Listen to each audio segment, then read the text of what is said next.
Good evening, folks. Welcome to In Studio Live, the 98th edition. We're getting perilously close to a 100th episode.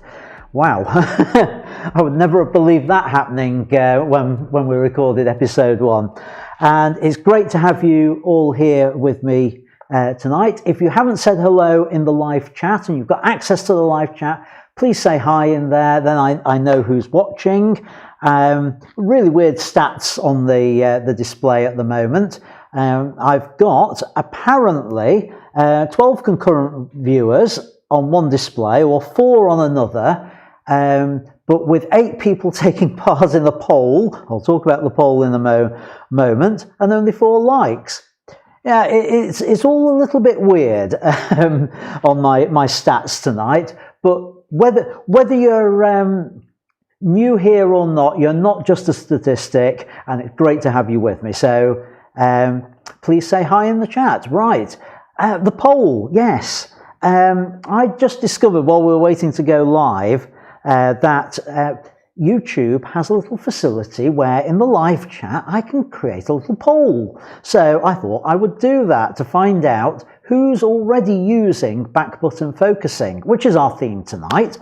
And the poll's quite interesting. We've got 10 votes so far, and it appears that I'm going to be preaching to the choir tonight because 60% of you are already using Back Buton Focusing, which is absolutely brilliant.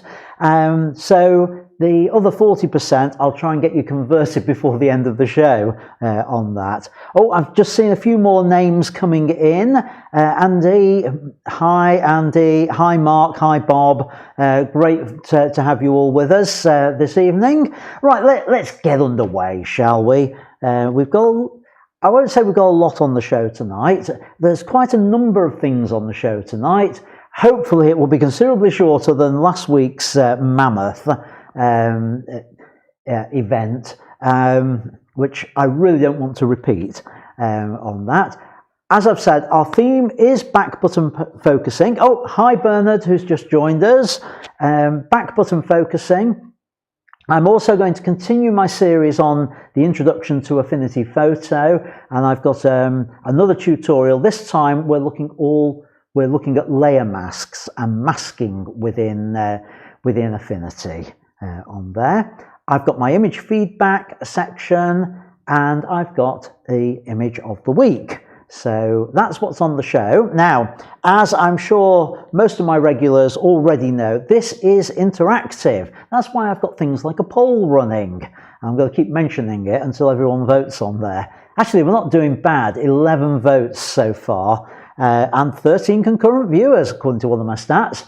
It is interactive, so add comments, talk to each other, talk to me in the live chat. If you've got questions, place them in there, and I will try my best to answer them. And I've just seen one come in, so put my chat window up. Oh, that's interesting. When I put the chat window up, it puts the poll over the bottom part of it, so you guys can't actually see the last comments on there. Oh, that's a bit unfortunate. I don't want to close the poll just yet, but the question that's come in is from S1. It says, is there back button facility on the Canon 550? That's a good question, and I don't have a good answer for you. Not every camera has. I would have thought the 550 would have that capability, and as we go through, you'll get an idea of what you're looking for to know whether your camera has got it or not on there. So when I cover that section, you'll hopefully find out by looking at your camera and seeing whether it looks anything like what I'm talking about. Right, I'm going to start by doing some feedback on your images, and as I typically do is I look at the images which have been emailed to me during the week, and if you don't know that, there is a feedback at email address, feedback@ians-studio.co.uk. If you email me there, you get priority on the feedback sessions because I do those first. It also means I can give better quality feedback on those. I think most of you watching will already know that, so let me just move on with this and let me fire up Lightroom and look at your images. So here we are in Lightroom.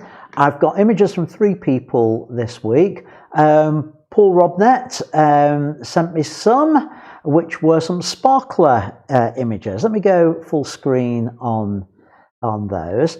Right, it's an interesting abstract on there. It appears it's slightly different to how a lot of people do these sort of sparkler images.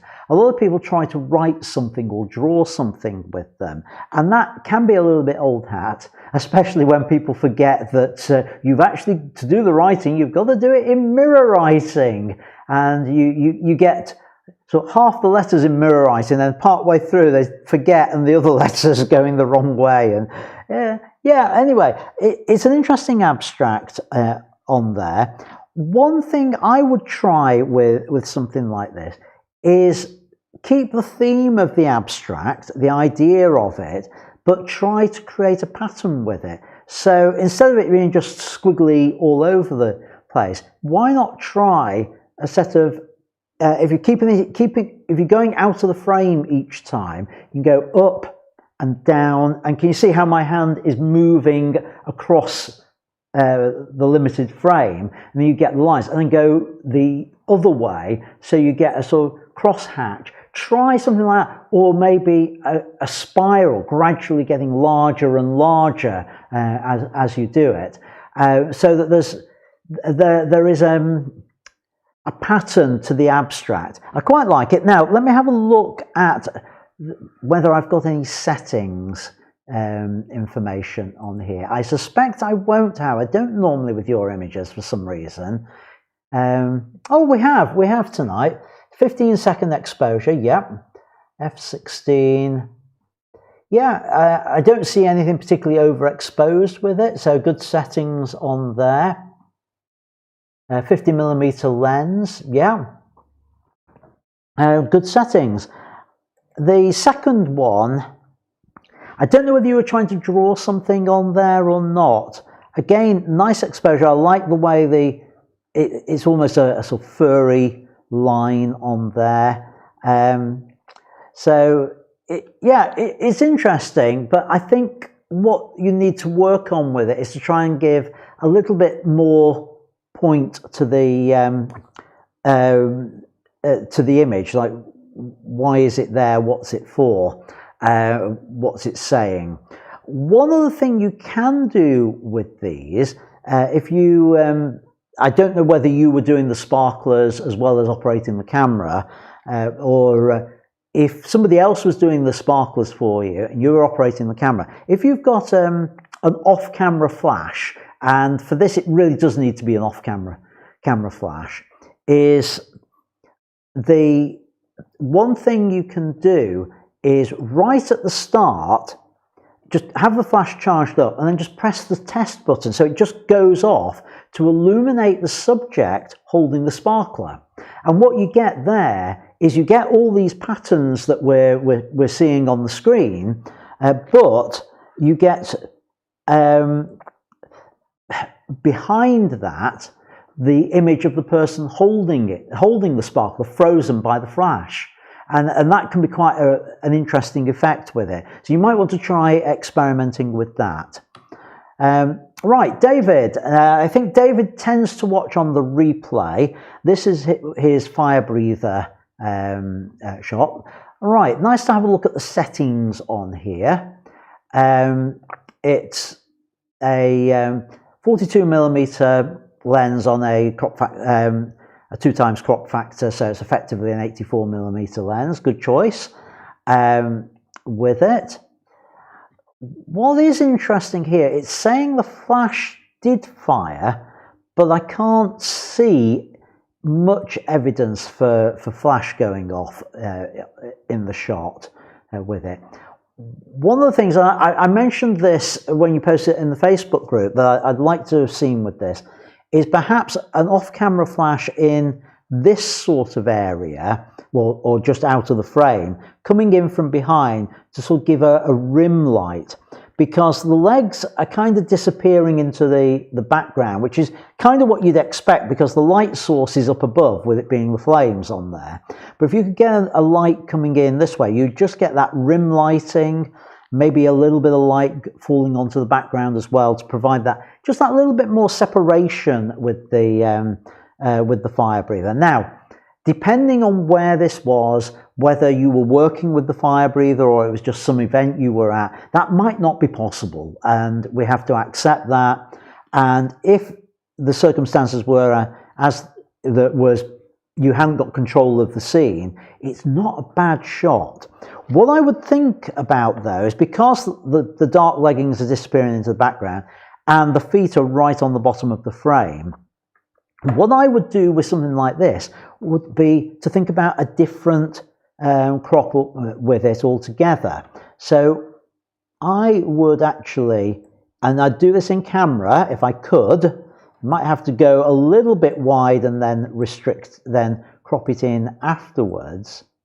But I would be very tempted to crop it something a little bit like that, where I think that's a bit more powerful, where we've not got this confusion of the scene, where it's clearly now just the fire breather on there.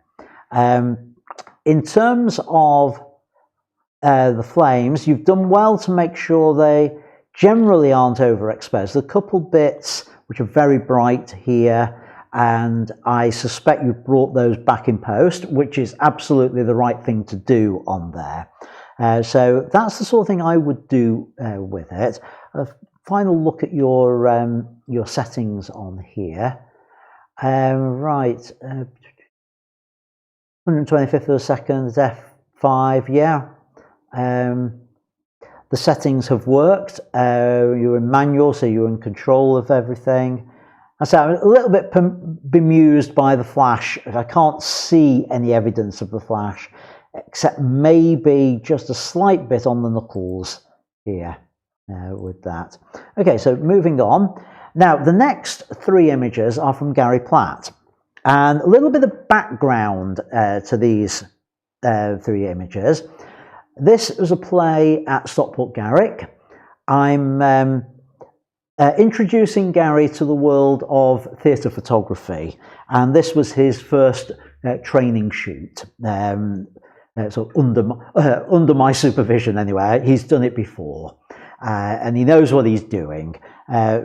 So he's sent me three images, which is great because it allows me to show off Stockport Garrick's production of a couple of Pinter plays which are on this week. So if you are in the area and fancy some theatre, you could go there, or you could book to see me do a play at the beginning of December at Chad's. Anyway, that's beside the point.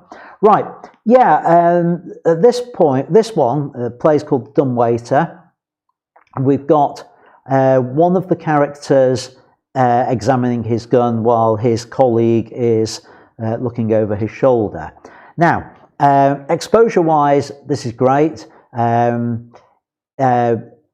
just, it's very, very slightly bright on the character behind, but that's absolutely nothing to worry about on there. I'm totally happy with that. Good exposure on the main character in here. If I had a nitpick with this one, and I can say this because I was there when you took it, what would have helped with this was, because the hand is sort of covering part of the face of the guy behind, it would have helped if you'd have just taken a step further to the left, so that he's just this side of it looking on, rather than being totally hidden behind his colleague on there. But other than that, a good shot on there. Now this next one, the sort of nitpick I would pick up on this is a really difficult one because I know what the lighting was. The lighting was all front lighting, spotlight on there, which means it really ought to have a little bit of backlighting to it as well, but it didn't have that in the lighting design. I would try it. To me, just the mid-tones look a little bit dark on it, so I would be tempted just to try and bring those up a bit, and then I would use the highlight slider just to bring them down again. Maybe bring the shadows up just a touch, just so that we can see a little bit of separation on the hair, so it doesn't quite disappear into it. No, I'm not sure about black and white on that one. It's sort of one of those awkward ones about how contrasted you actually want to make it with there. It's a good shot with it. I'm just fiddling around. I'd just like to try and get at least a hint of separation. I know if I printed this up as a display print, you'd lose that separation on the printing. It's visible on screen, but not in the final print. And this other one, now here we've got it's right on the edge of being overexposed. The only bit that is clipping is the shirt, and that's fine, but it just feels as though the highlights are a little high with it, and I would try just bring them down and maybe the exposure down just a fraction on there with it. Let's just have a look at his expression and check. Yeah, that's nicely in focus, raging there during the argument sequence on there.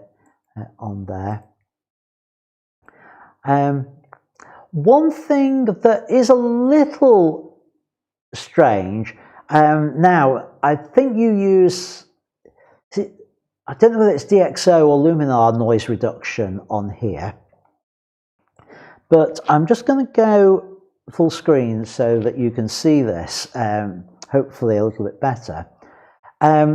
What I can see here is noise on the lapel and a very clean background, and that just doesn't feel as though the noise reduction's quite right with it. It just doesn't feel uniform across there with the noise on it.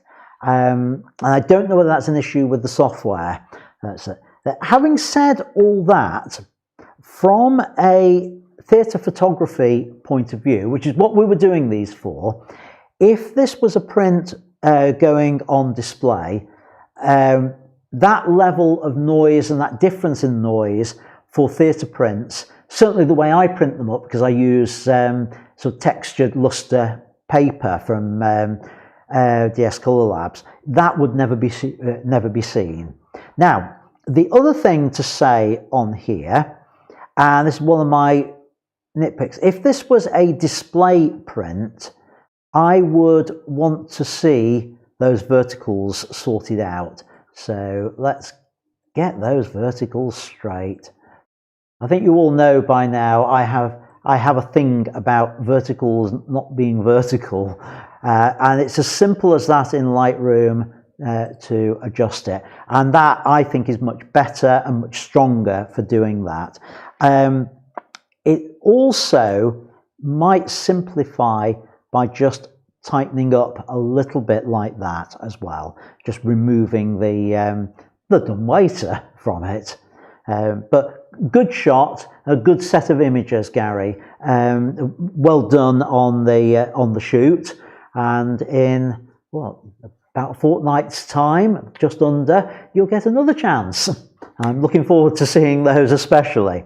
Right, that, if I'm right, is the last of the emailed ones. So let's get back over to my PowerPoints. Oh, we've got David joining us. And yes, David Lee live with us. So welcome. And great, we've got 17 concurrent viewers according to one of the displays that I'm looking at. The other one says 9. Oh, I get frustrated with YouTube and the stats. Right, moving on. Right, this is something I need to explain at this point before I go into the next section. I really am trying to make my live streams much more punchy and my videos much more punchy. So I'm going to be pre-recording more stuff, and I'm going to talk a lot more about this and the future of the live stream in 2 weeks' time on the 100th show, if all goes to plan. So I'm trying to make all my videos shorter and punchier, and that includes or means that some of them can't be done live to be able to do it. So I will be playing in more pre-recorded stuff going forward than just talking, because it's a better use of your time, folks, on that.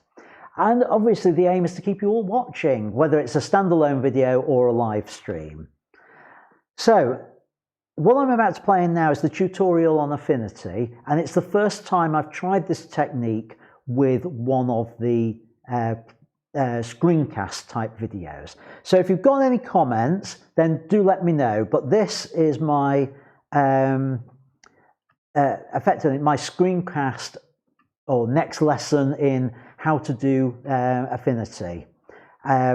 I had to pre-record it. It's a good job I did, because Affinity crashed I think 3 times on me when I was trying to pre-record this. And the aim is make it snappier. So here we go. Let me play the video in and see what you think. Would you like to edit your photos in Affinity Photo non-destructively so that you can change your mind later on? Well, in this tutorial, I'm going to show you how to use layers and layer masks in Affinity Photo for exactly that purpose. Let's head over into Affinity and get started. So I've got an image of a church here in Derbyshire. This is near Monsaldale Head, and what I want to do with it is I want to change the sky on there and put an overall tint to the image. So how am I going to do this? Well, I am going to want to do multiple adjustment layers on there. The way I'm going to do it is create my first adjustment layer, and it's going to be a curves adjustment layer. And I want to concentrate on the sky. I'm looking at the sky on here, trying to get the effect that I want, just trying to make it look that little bit more dramatic. Yeah, that's what we want along there. So there, that's my sky, but oh dear, look what it's done to the rest of the image. We need to make sure that applies only to the sky. So I'm going to close this window. Now, the first thing to say about adjustment layers in Affinity is there's a mask built into it. So if I get my paintbrush here and I make sure it's set to black, there, that will allow me to bring back what's underneath as I just sort of paint on there like that. You can see the church coming through. So the effect of the adjustment layer is only in the white area. So the white reveals the adjustment, the black conceals it. Now, I know I'm going to need to do 2 adjustment layers on here. So I'm going to Control Z out of that because I don't want to do the adjustment directly on the adjustment layer. I want to put that in a group. So I'm going to click the folders there, just expand that, make sure I'm clicked on the folder itself and apply an adjustment layer to that. So now this adjustment layer relates to anything that's in the curves adjustment. So let me now start painting this on here, and I'm not going to be over fussed about how I do this. Control and wheel to move in, and space and mouse to move this around and make my brush a lot smaller.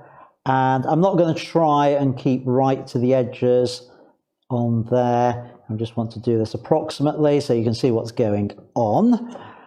And you can see here I've gone over the edges there, which I wasn't intending to do, but I'll show you how we correct that.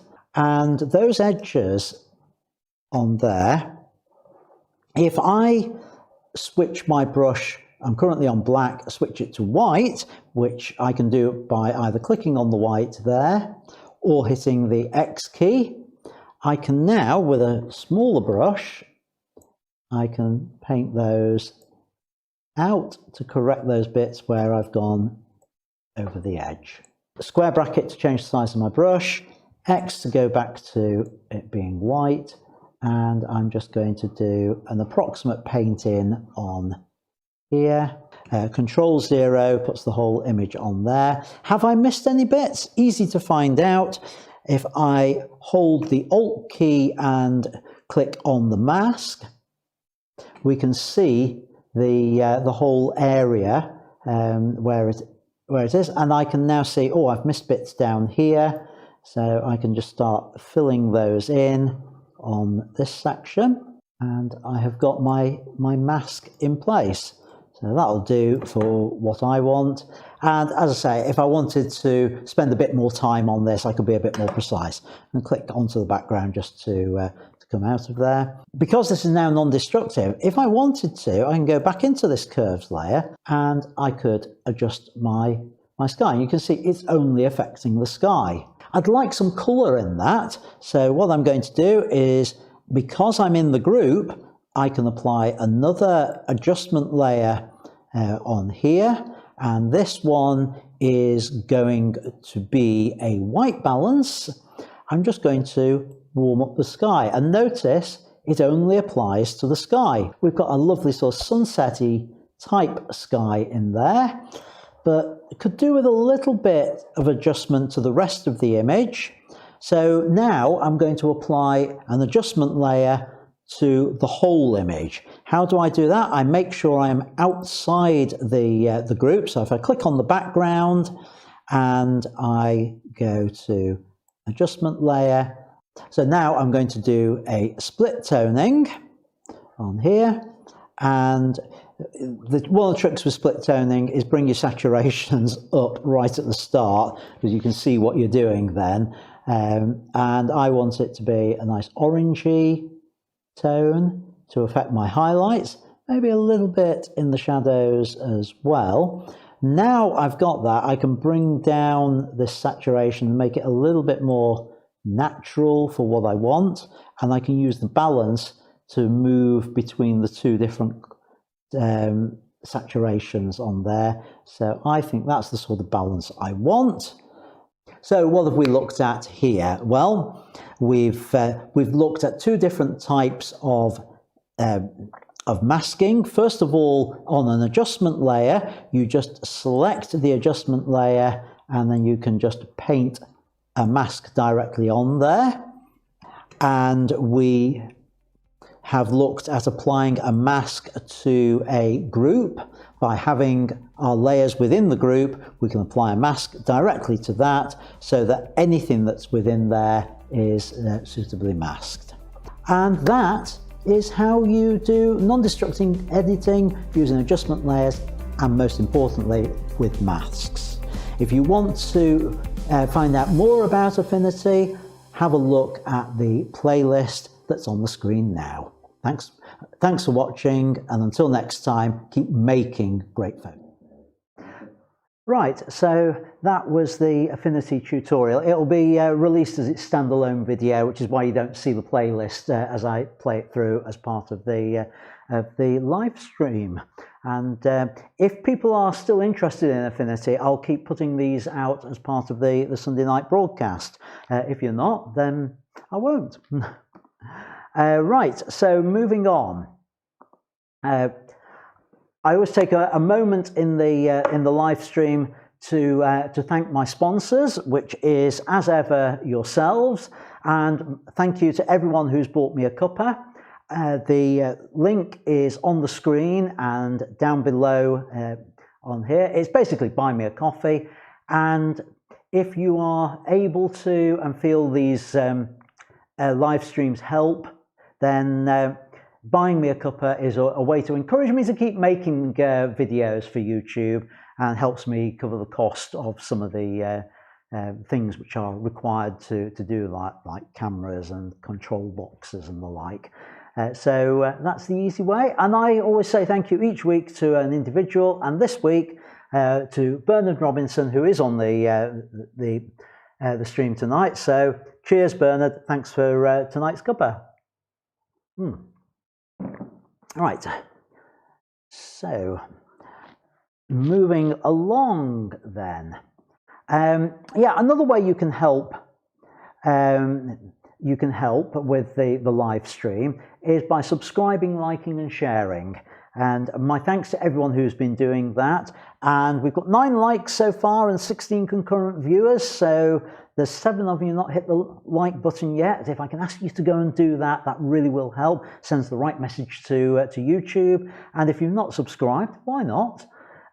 So thank you for all that. And the Facebook group and newsletter links are, as ever, down below. Right, I've got a couple of comments coming in on chat, which you can't see because they're hidden on here. Gary says he liked the tempo and level of content to time on the tutorial. Brilliant. Interesting to see what you make of the next one. Richard says he's sticking with Photoshop, having invested both time and money in it. Yeah, I just want to talk about that. I'm sticking with Photoshop as well, generally. I am going to carry on doing tutorials for Affinity, but I am finding that there are certain things I can do in Photoshop that I can't do quite as easily in Affinity.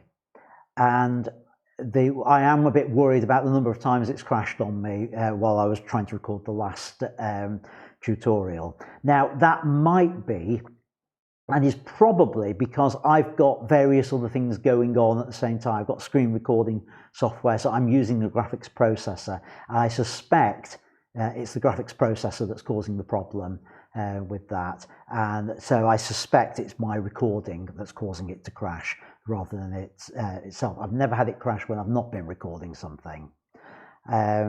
So yep, I plan to do some more tutorials, which was the next comment from S1, and the next one I'm going to look at is all about brushes within Affinity.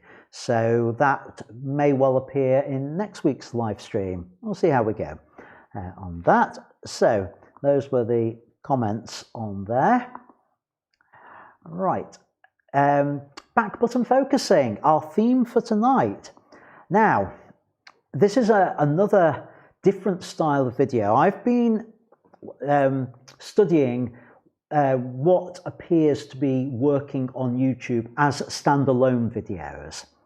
And the various things are pace for retention, the use of humour, a lot more cutting, a lot more B-roll than I normally do, and things like that. So that is the style I have tried to use for my training tonight on back button focusing. So it's a bit of an experiment, and the video itself isn't quite finished. I've got a couple more images I want to just drop in as drop-in images, and some sound effects which I haven't yet added. Basically, I ran out of time with the edit. I recorded it yesterday, and I've been editing it today. So I just ran out of time. Any feedback is welcome. I hope you enjoy it on there. So, as the old saying goes, roll VT. Blurred, out of focus images, we all get them, no matter how experienced you are as a photographer. But what if there was a button you could press which will improve how you focus your camera? Well, there is, and it's one that pro photographers use all the time. Before I tell you what the button is and tell you how to set it up, let me tell you why you want to make this change. By default, cameras have focusing on the shutter release button. You half press the button, the camera focuses, you complete the press and take the shot. Now this makes sense because most of the time you actually want the camera to focus before you take the shot. But what if you don't want to enable all the focus points and you don't want the camera to decide what it thinks the subject should be? Well, you could enable just one focus point, but that may mean that your subject isn't where you want it in the frame. Or you could move the focus point to where you want it to be, which actually isn't a bad thing, but it does take time.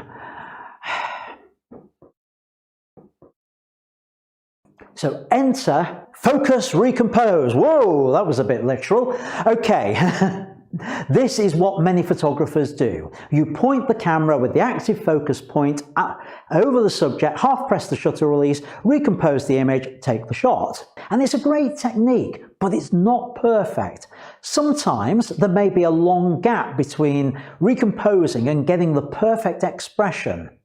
During that time, you've got to keep your finger half pressed, and there's a risk you might accidentally take the shot early. And then you've got to start over, focus, recompose. And not everyone finds it easy to keep the right pressure on the shutter. If you've got any tremble in your hands, you'll know how difficult that is. And what about photographing in the winter when you're, well, wearing gloves? With gloves on, it's really hard to get just the right amount of pressure for a half press of the shutter release. And that's when you're wearing more appropriate gloves than, well, these. So what's the answer? The answer is to separate focusing from the shutter release. To do this, we're going to use a button on the back of the camera that's labeled typically AF on. And by pressing this button, it will cause the camera to focus. And this technique is called Back Buton Focusing. But wait, there's more to it than just pressing a button. You have to make some other changes to the camera, particularly to various settings on there, to make it work for you. Now, before I tell you what those changes are, I want to tell you first of all how I started using back button focusing and explain how it's not only improved my focusing, but it's helped me get the exposure right in my photography. I was on holiday in Croatia and I'd gone on a trip to Ston and Korčula. Hang on a minute, I never dress like that when I'm on holiday. I wish they'd get a decent actor for these reconstructions. He looks nothing like me. Anyhow, I just got my 5D Mark III and I hadn't read the manual. I'd been making photos of the city of Ston and the walls, and I began to notice that my exposures were slightly off. I did some tests and I had a light bulb moment. I realized what was going wrong. I was using focus recompose, and I hadn't realized that my new camera behaved differently to my old one. I really should have read the manual. I was shooting in aperture priority mode, and my old camera calculated the exposure when I fully pressed the shutter release. The 5D Mark III calculated it on the half press, which was when I was using to lock my focus. The problem was, if I did a big recompose, the exposure was calculated when the camera was pointing in the wrong direction. My moving over to back button focusing meant I could focus and then, and only then, press the shutter release after I've recomposed, meaning that my camera was pointing in the right direction when it was calculating the exposure for me. This gave me a big improvement on the images I was creating. And I could focus while wearing gloves too. Okay, so perhaps not these gloves. But that's not the only advantage of back button focusing. Let's look at 3 more. 1. When photographing things such as cars and trains or even runners, you can pre-focus the camera on a point by pressing the back button and then just wait for your subject to reach that point. 2. If you have your camera set to continuous focusing or AI servo in Canon speak, then you have the advantage of one shot. You just press the button and release it, or hold the button and it will track focus. 3. In low light, you can choose to focus once, with the knowledge that if your subject doesn't move and you don't move, then the camera will stay in focus. This is great for night or dusk shooting, when the lens might otherwise start hunting for focus. So now you know why you want to do back button focusing. Let me show you how you can set it up on your camera. The AF on button might already be set to back button focus, but if it isn't, or you want to check how to do whether it is, this is the way. Go into the menus. Now on the Canon, it's on the orange setup menu, and you're looking for an option which says customize buttons or customize buttons and dials depending on the camera. I'm going to select customize buttons, and then I can just use the wheel to step through the different buttons to customize them. And I'm looking for the AF on button, and here it is. We've got the right button, and mine is currently set to metering and AF start. If I hit the set button, I could change that to different types of functions, but what we need for back button focusing is set to metering and AF start. So it's the AF start is the key part of that. So if I'm happy with that, hit OK. Now that's not the only function you'll have to change. We also want to remove the autofocus from the shutter release. So again, I just move through here until I find the shutter release. So here it is, shutter button half press, and you can see the different options here. By default, it's usually set to metering and AF start, which is what we don't want. You could set it to just metering start. What I tend to do is set it to lock. So either of those will work on there. The metering start will mean that so long as it's half pressed, it will work out the exposure in aperture priority and shutter priority mode, whereas the star function, the lock button, will actually, when you half press it, it will fix it at that particular value, which tends to be how I work, but for most people, I suspect metering start might be the better one. If you don't have an AF on button on your camera, you may have an alternative button that you can choose to program. Just make sure that it isn't a button you need for something else. And unfortunately, not all cameras will allow you to reprogram the buttons like that. You may also want to put the camera in continuous shooting or AI servo mode. On my camera, I would do it this way. I would go to quick menu, and I can choose my option here, and it's currently set to one shot, so I can then just use the dial, select servo and set. That's in continuous mode, which means now if I'm holding the AF on button, it's continually focusing on what's before it. And remember, you just have to release the AF on button to lock the focus. Now your camera may well be different to mine, but the process will be similar to get it all set up. Warning, warning, warning. At this point, I have to give you a big warning about back button focusing. You will miss loads of shots and get out of focused images at first. This is because your muscle memory is set to just press the shutter release. You'll forget to press the button at the back of the camera. So don't make the switch when you're about to do a key client shoot or you're about to shoot a wedding. The best time to make your switch is when you've got time to play with your photography. Perhaps when you're on holiday, or any other time where it doesn't really matter if you lose one or two of your shots. And once you've got to grips with back button focusing, you can turn your attention to other aspects of your photography, such as creating a sense of place in your images. And this video will show you exactly how to do it. Until next time, thanks for watching and keep making great photos. And we're back in the studio. So that was the training tonight, pre-recorded, because I wanted to keep it punchy and also wanted to experiment. So do let me know what you think of videos and training in that style. I know it's not necessarily the style that everyone appreciates, but it's doing the research, it seems that that sort of style should keep the retention up, which is what I need to grow my YouTube channel. So hope you found it helpful anyway. So now moving on, one final thing before we finish is to give some feedback on your images, the ones from the Facebook group this week. So let me hop over to Lightroom, and I can talk through the images. Again, I'm just going to give very quick feedback on here, on them. And in fact, for most of these, there's very little to say. So let's go full screen.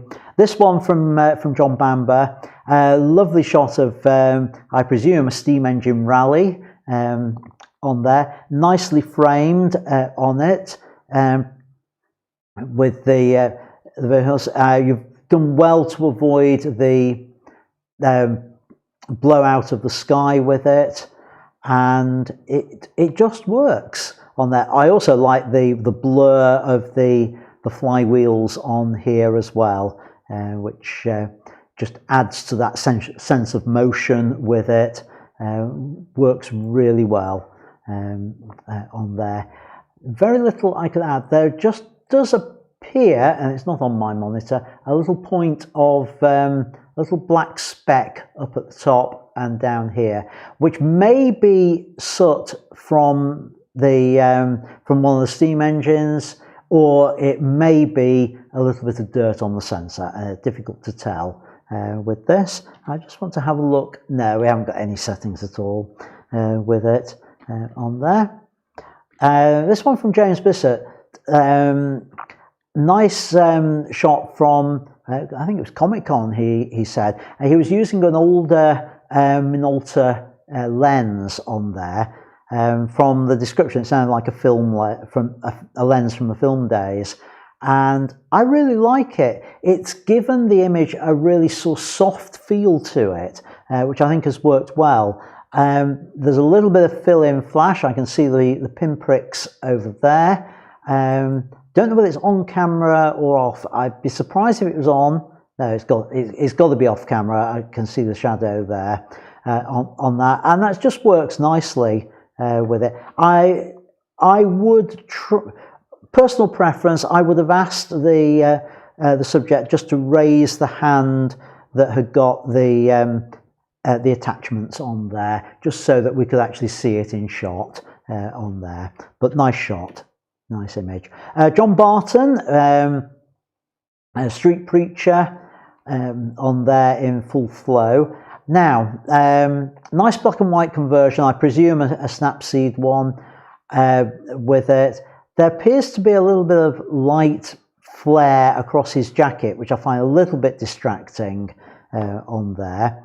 The other thing is, I'd prefer to have seen this with a longer lens and a bit of foreshortening in it, rather than being so close up on there, because you're slightly looking down on the subject on there.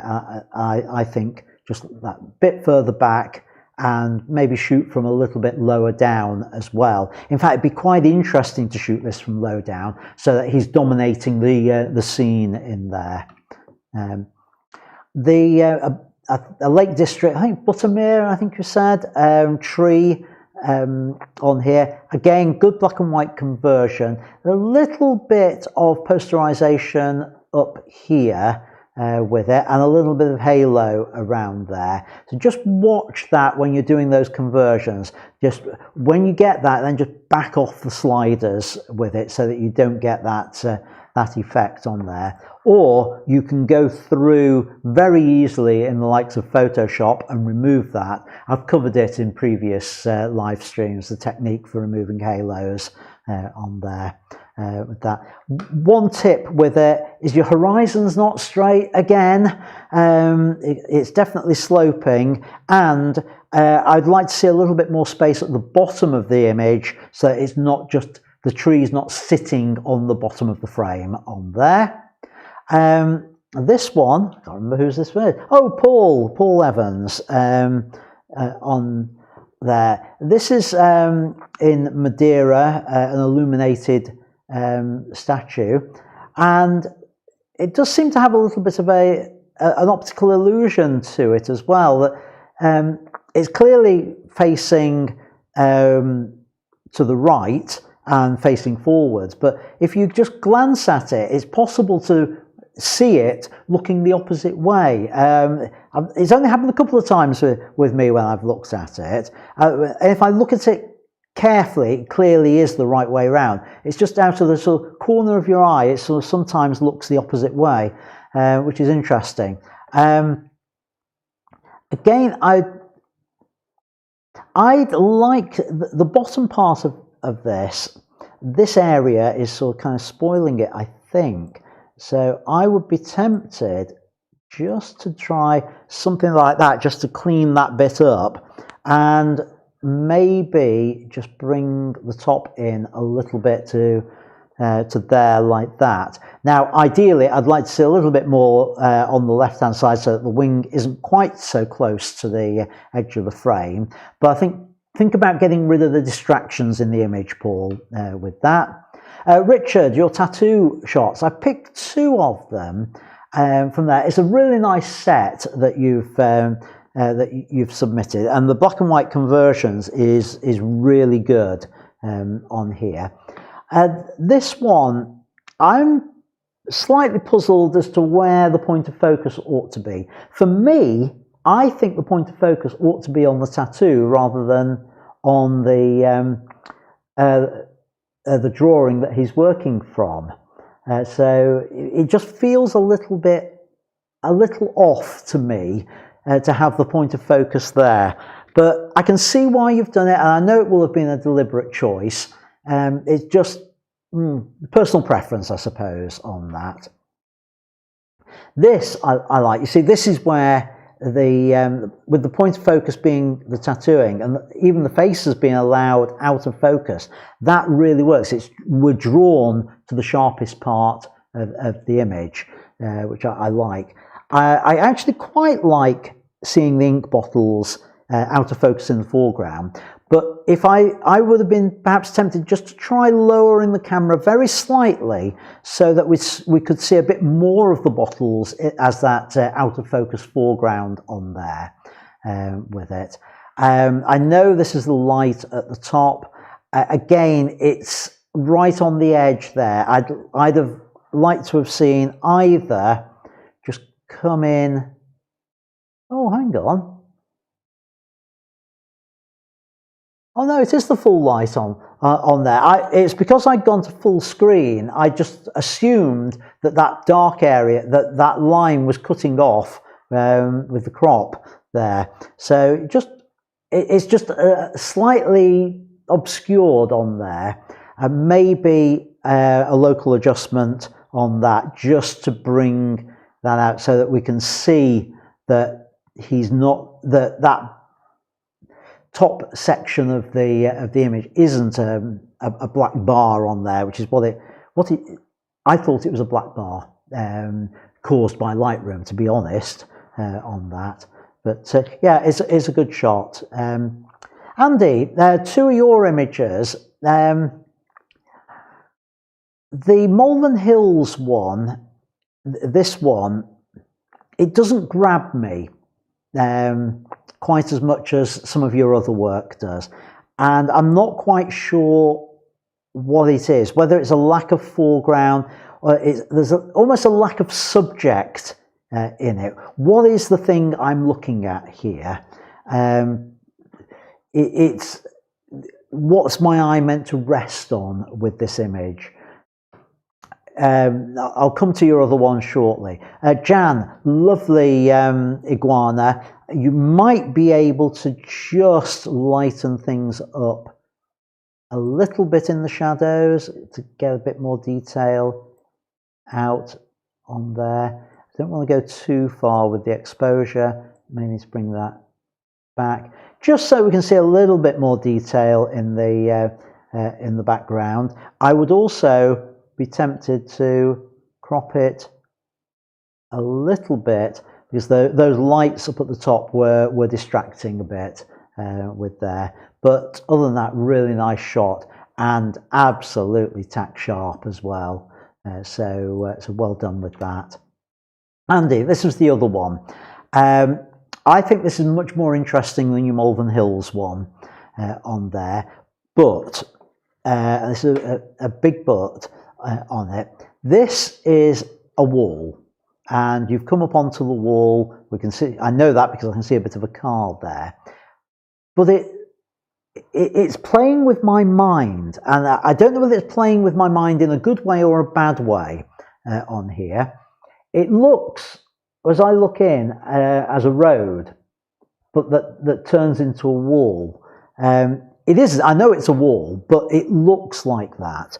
So I wonder whether, and again, it may not be possible, whether shooting from the edge, more to the edge of the wall, would work a little bit better with this one. But then you'd probably lose the C on there. It's a tricky one. I like it. I like it. And the colours are brilliant on there. Maybe if it was taken into much more of a panorama like that, that for me works better. One thing I would do is, people are getting fed up of me saying this, correct the verticals on there, because that building's leaning to the left. I think the horizon might be as well. Let me just see with a quick, let's get the horizon in, get one of those verticals in, and the other one in, like that. So yeah, with that, I think that kind of thing works much better as a panorama crop with it. I do like the fact that you've done the long exposure thing and to create that candy floss effect with the sea on there with it. Lovely shot on that.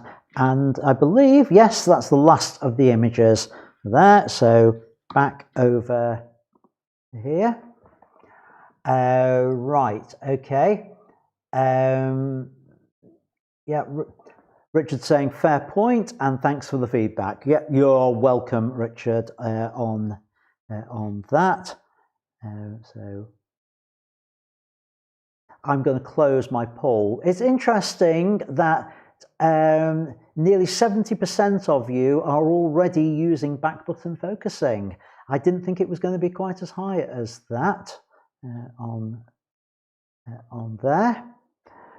So that doesn't appear on the, I close it and it disappears. Right, so yeah, it was 68% yes, 31% no for the are you already using back button focusing, and 16 votes on there. So thank you for taking part on that, folks. And now, the final thing for me to deal with is the member photo of the week. And this week's member photo is, I've chosen Jan's image of the iguana. I just like it. Nice expression on there. I thought it would work nicely as the banner. And this is what it will look like. I've cropped it in slightly and I've turned it round so it's facing my logo rather than facing away from it. So that's the image of the week, and I will update the banner on the Facebook group very shortly on there. And if you want yours to be the banner image next time, submit your images on the Facebook group, and it gives me something to talk about on the live stream too. So, hey, I've kept this under the hour, just about. Nothing new in the live chat. Next Sunday, I'm hoping, because I've got a film noir shoot earlier on Tuesday, that I'm going to be able to do some video and do a little bit of a tutorial on shooting film noir in the studio and some of the techniques that I use on that. So hopefully that will be my theme next week. So if you've got any film noir stuff, post it to the Facebook group and any other images you like on there. And don't forget to email them to feedback@ians-studio.co.uk, and then I can give you I can give you feedback on those images on that. So thanks for watching. I've kept it under the hour. I hope the that format for the training on back button focusing was interesting. I didn't lose too many people during it, looking at my stats. So thanks for watching, folks, and until next time, as ever, keep making great photos. Bye for now.